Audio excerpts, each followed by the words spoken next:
피부에 영향을 많이 주는 게 어떤 거예요? 먹는 거예요? 아니면 케어 부분인 거예요? 둘 중에 하나를 선택하라. 항상 극단적인 질문을 받기 때문에 대답하기가 쉽지 않아요. 하지만 우리 인생이 어떤 때는 1 더하기 1이 1.5일 때도 있듯이 극단적인 선택보다는 나에게 부족한 선택을 하는 것이 좀 더 낫지 않나.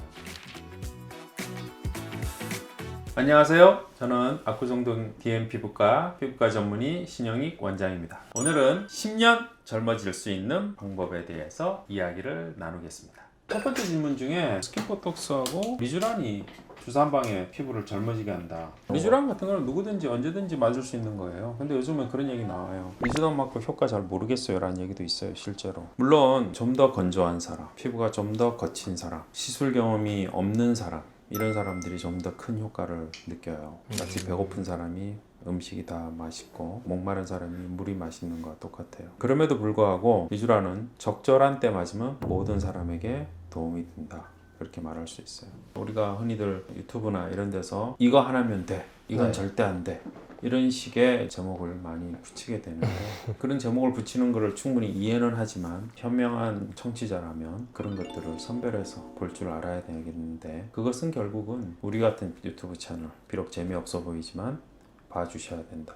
이걸 봐야 그렇지 않은 유튜브를 볼 때 합리적인 결정을 내릴 수 있는 안목을 가질 수 있다라는 말씀을 드리는 거죠. 그 리쥬란이나 스킨보톡스에 좀 효과가 덜한 분들한테 레이저를 추천하셨잖아요. 그런 분들은 건조하다고 해서 또는 모공이 넓다고 해서 잔주름이 많다고 해서 스킨부스터, 스킨보톡스를 맞게 돼 있거든요. 대부분 그래요. 건조감을 느끼게 되는 원인은 사실은 여러 가지가 있어요. 하지만 우리가 흔히 말하는 속건조, 보습제를 많이 발라도 팩도 하고 많은 노력을 해도 건조감이 사라지질 않아요 라는 분들이 있어요. 그러니까 이런 분들은 오히려 레이저나 필링과 같은 치료적 관점의 시술들이 더 필요해요. 그래서 레이저가 좀 아플 것 같아서 안 하는 분도 있지 않나요? 그거는 상황에 따라서 많이 다른데 주사 맞는 것도 아프잖아요. 사실 리쥬란 굉장히 아프죠. 그런데도 여성분들이 좋아하는 거 보면 정말 이해하기 힘들어요.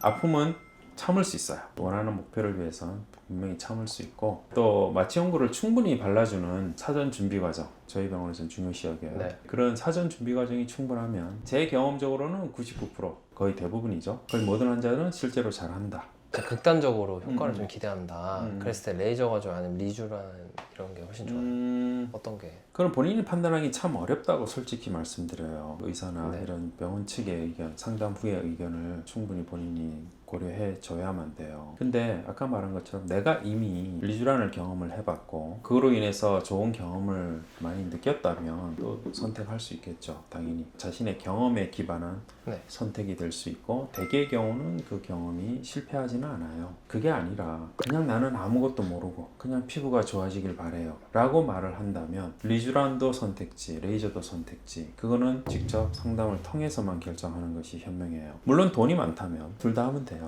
근데 자신의 피부 타입이 어떤지 자기도 잘 모를 때 있단 말이에요. 본인이 내 피부는 복합성이지 라고 잘못된 판단을 해버리면 결국은 잘못된 선택지가 될 수밖에 없기 때문에 결국은 자신의 피부 타입에 맞는 것을 상담을 통해서 알아보셔야 된다. 피부 타입이 좀 중요하다고 말씀하신 것 같은데 자가 진단하시는 건 있어요? 좀 더 정확히 얘기를 하면 피부 타입이라기보다는 피부 진단이라고 말을 하는 것이 좀 더 정확한 표현이겠죠. 즉 피부를 정확히 진단해주는 사람과 상담을 해야 돼요. 그래서 다시 피부과 전문의 얘기를 하지 않을 수가 없어요. 피부과 전문의랑 상담을 직접 할 수 있는 것, 그것이 궁극적으로 자신의 돈과 시간을 절약하는 좋은 치료가 된다. 환자가 왔을 때 이 사람이 피부가 어떤 타입이다를 어떤 기준으로 판단을 내리세요? 우선 본인의 임상 증상, 느끼는 불편감이 있느냐, 그 다음에 우리가 기계로 분석하는 기계 분석기를 좀 보고요, 그 다음에 피부 외견을 보죠. 실제로 확대해서 보고서 판단을 합니다. 기타 생활 습관도 봐요. 생활 습관에서 본인이 화장품을 얼마나 많이 바르느냐, 세안을 어떻게 하느냐 등등 이런 것들을 또 참고합니다. 근본적인 문제에 접근하는 방식으로 치료를 하게 되면 이거는 단순한 케어가 아니기 때문에 근본적으로 좋아지고, 그렇게 좋아진 피부는 굉장히 효과가 오래 지속되는 특징을 갖고 있어요. 피부에 영향을 많이 주는 게 어떤 거예요? 먹는 거예요? 아니면 케어 부분인 거예요?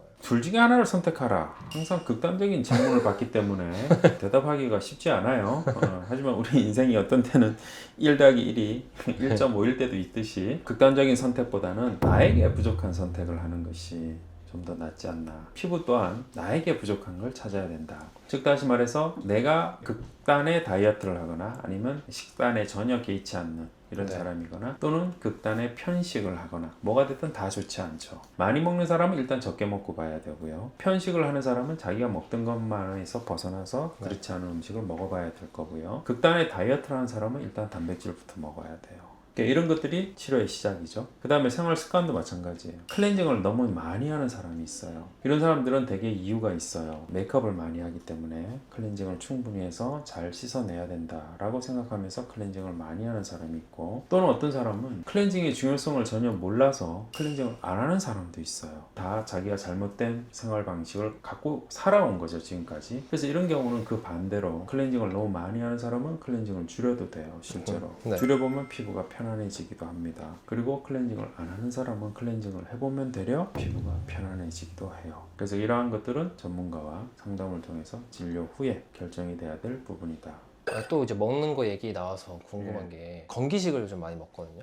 이런 걸 먹어야지만 피부가 좋아진다, 효과가 있다, 이런 얘기가 있던데 전문의가 봤을 땐 어떠세요? 최근에 이제 먹는 콜라겐 얘기 많이 나왔고 네. 먹는 비타민 C 얘기 많이 나왔죠. 비타민 C나 콜라겐은 다 우리 몸에 중요한 영양소죠. 근데 대개의 경우는 영양 부족의 상태에 놓여 있는 사람은 별로 없다고 저는 생각해요. 요즘 21세기, 요즘 시대는 요즘 21세기 한국에서는 아까 말한 극강의 다이어트를 원하는 사람들은 다른 얘기일 수도 있겠으나 그냥 평범한 우리들 일반적인 사람들을 생각하면 그렇지는 않을 것이다. 대부분 다 영양은 충분히 섭취하고 있다, 이렇게 봐요. 건기식 같은 것들은 소위 말하는 퍼스트 티어, 첫 번째 초이스가 아니에요, 사실은. 근데 우리가 병원 가서 치료받는 거는 왠지 시간도 걸고 돈도 많이 드는 것 같고 아프기도 하고, 그래서 집에서 그냥 편하게 할 수 있는 위안이 될 만한 방법이 뭘까를 찾다 보니까 이런 홈케어 쪽 또는 이런 건기식 쪽 하면서 우리가 마음의 위안을 찾는 것 뿐이지 실질적으로 그게 결과를 바꾼다라고 말하기는 어려워요. 그러면 누가 결과를 바꾸느냐? 첫 번째 초이스가 되는 병원 치료를 선택해야 된다는 거죠. 그걸 선택하고 그 다음에 보조적으로 건기식이라든지 홈케어라든지 이런 것들을 잘 조합을 할 때 효율적이고 가장 경제적인 그러한 치료를 할 수 있다. 동안 피부 3가지. 첫 번째, 클렌징을 잘 하십시오. 두 번째, 충분히 휴식을 취하십시오. 세 번째, 좋은 피부과 의사를 만나세요. 그러면 좋아집니다.